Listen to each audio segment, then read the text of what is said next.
You ever wake up with a hangover so bad you forgot you were the guy tasked with saving the entire human race? No, just me? Well, Lord & Miller just dropped $200 million to make sure Ryan Gosling knows exactly how that feels. Project Hail Mary is a weird beast.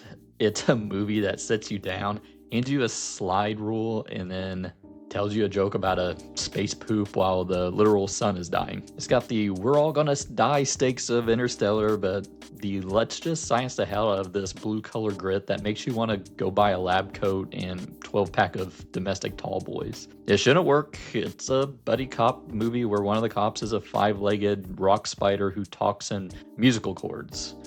But God help me, it's the most soul I've seen on screen in a decade. The aesthetic here isn't that sterile Apple Store future we usually get. It's tactile. You can practically smell the recycled oxygen in the burnt wiring. It's got the visual weight to it thanks to practical puppetry that makes CGI in the most modern blockbusters look like cheap screensavers. Alright, grab a coaster and lean in because we need to talk about how a middle school teacher ended up as Earth's last, best, and most reluctant hope. Ryland Grace wakes up in a chrome coffin with 2 dead crewmates and a computer that's playing hard to get. The pacing here could be a slog, someone with amnesia, come on. But it does it in this bouncy pace, like very modern. If you would see this as a sci-fi movie in the 70s, this part would drag. And it's a slow burn. A lot of sci-fi movies in the 70s were slow burns. But the pacing here is very modern and very well done with humor and a lot of kinetic energy, you know, what Lord and Miller are known for. But watching him using basic physics to realize he's in space is like watching a high stakes escape room. And what I really like about this is the non-linear structure of the film. Sometimes that can get annoying and overused, but here I think it works to the film's benefit. He's got amnesia, and a lot of his memories are coming back to him throughout the film in flashbacks that we see of how he got there. Get these jagged, painful flashes of his life on Earth. Most of the time, it's played for humor and kind of explaining the stakes and the science behind everything that's going on. But towards the end is what made me love this film. He didn't join voluntarily. He was forced into it. He's a guy who just wanted to teach kids about volcanic rocks, but he got drafted into a suicide mission by a woman who doesn't take no for an answer. Like, he refused to go and she forced him, and he, in a scene that is kind of sad and pathetic, but also a little humorous. It's very dramatic, but they threw a little humor in there too, and that's what Lord and Miller are really known for. They have these different tones that they really just do this great balancing act of tones, and it perfectly works. There's like a sense of betrayal and sadness and a little humor all in this one scene, and they master that balancing act. But if you don't know what's going on, maybe I should get into that, but the sun is being eaten by this space mold, the astrophage. Humanity is about to freeze, and Ryland it's infecting every star in the galaxy except for one. And Ryland is on a one-way trip to Tau Ceti to find out why the star is the only one staying bright and not being infected. Now, there's a debate online about the Disneyfication of the science behind this. Hardcore Andy Weir fans are crying in the forums about the film doesn't show 45 minutes of Ryland doing the long-form division.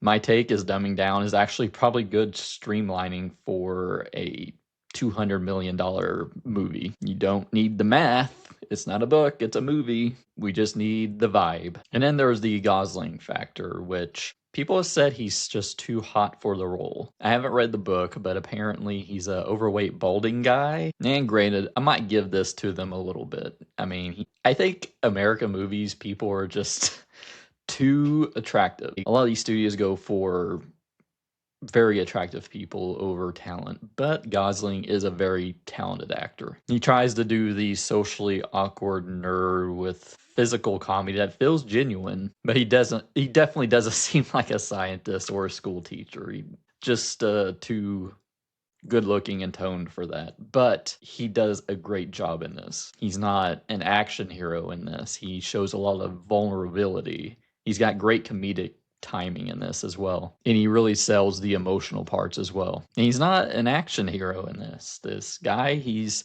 perpetually terrified, but happens to be very good at biology. So I loved his performance. But I get the gripes about his casting. I heard there was major spoilers in the trailer. Don't watch the trailer, it's got spoilers. The spoiler is that Rocky is in it, the alien, which he's about half of the movie. So I don't see how you can market this without the alien part. But it would have been cool if they didn't show him in the marketing and then he was just a surprise midway through the movie. But I understand them wanting to show as much of the movie as possible since this is probably a huge budget, like $200 million.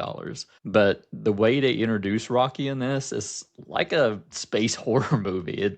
The movie's like very kinetic, very fast paced, very humorous, and then you see this spaceship and he's like walking in this corridor to the spaceship. It's very slow, it's very methodical, and there's a pretty good jump scare there.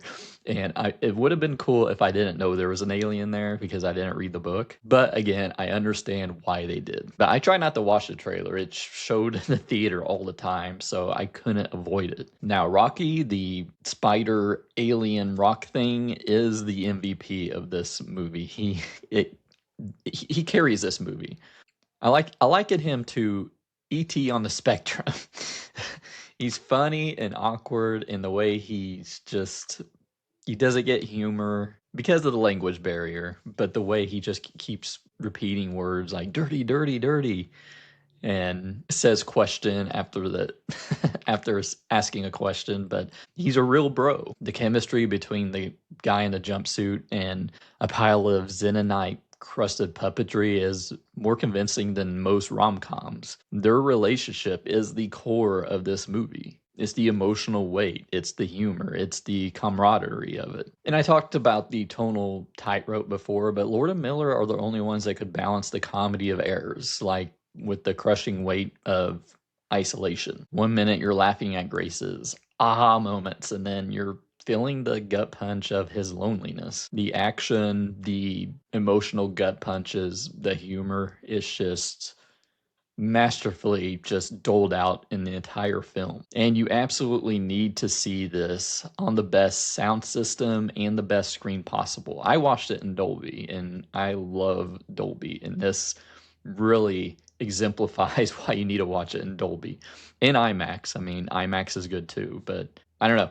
Dolby always trumps IMAX for me, but let me know what you think in the comments. IMAX or Dolby, especially at the end when you see the planet that they're going to, the star, and even the rumblings and even the jump scare I mentioned earlier are just amplified in that Dolby Atmos. And talking about the ending, this is a spoiler review. Everyone's already done a review on this, so I'm just going to go full spoilers. But the reveal that Grace didn't volunteer, that he was drugged and dragged onto the ship kicking and screaming, I think this put it over the top for me as a great movie. It makes him just feel so human. And that would probably be me too. He's a coward who finds the courage 12 light years too late. And then he decides to show bravery at the end to save Rocky and his planet, which makes his final sacrifice even better. And that's the choice he makes.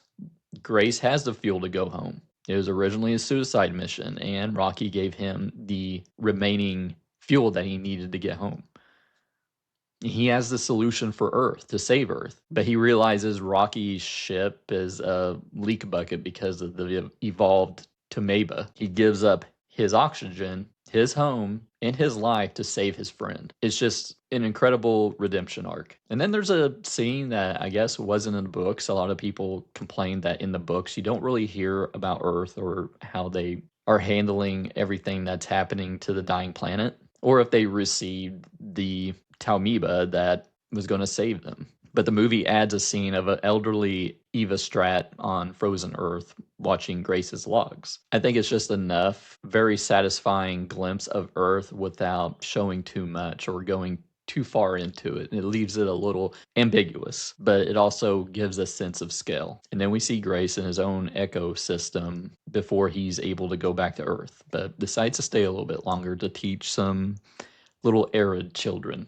It's a nice open-ended nod to the stakes of the entire movie. When the credits roll on Project Hail Mary, you're not left thinking about the science or the save the world tropes.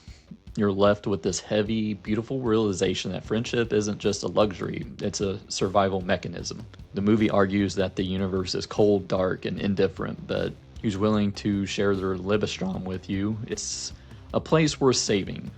It's a secular story that accidentally stumbles into the divine just by being decent. This is for folks who like The Martian but wish it had more heart and a little bit more weird.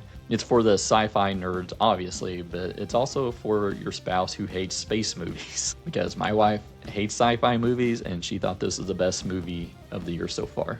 It's a crowd pleaser that doesn't treat the crowd like they're idiots. It's rare I get to say this without a but or maybe, but Lord and Miller caught lightning in a pressurized bottle here. It's funny, it's heartbreaking, and it looks like $1 million. Well, I mean 200 million actually, but I'm giving Project Hail Mary a glowing 5 out of 5 stars. Go see it in the biggest, loudest room you can find. But what did you think of Project Hail Mary? Let me know down in the comments below. Check out one of these videos by my head, and I'll see you next time.